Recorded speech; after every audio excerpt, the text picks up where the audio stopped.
وہ گرمیوں کی چلچلاتی دوپہر تھی۔ سورج اپنے پوری آب و تاب سے چمک رہا تھا، گویا آسمان سے جیسے آگ برس رہی تھی۔ ہر کوئی گرمی سے بچنے کے لیے گھروں میں بند تھا۔ امی نے گھر سے باہر نکلنے پر سختی سے پابندی لگا رکھی تھی، لیکن ہم بچے کسی کی کہاں سنتے ہیں۔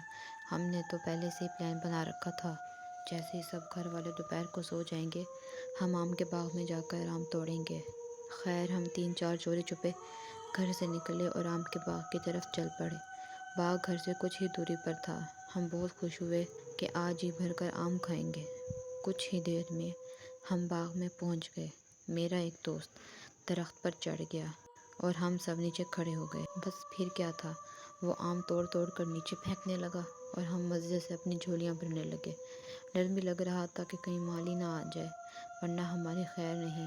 لیکن وہی ہوا جس کا ڈر تھا۔ کسی کے زور زور سے بھاگنے کی آواز آئی۔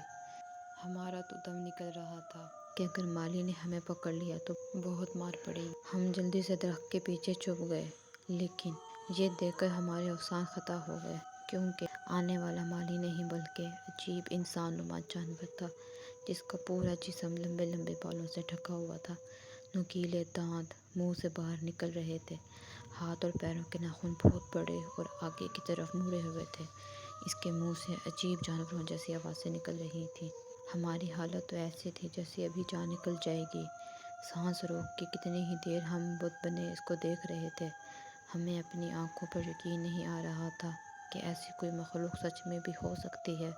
کچھ ہی دیر میں وہ انسان نما جانور درختوں میں کہیں گم ہو گیا اور ہم پھٹی آنکھوں کے ساتھ اسے دیکھتے رہے۔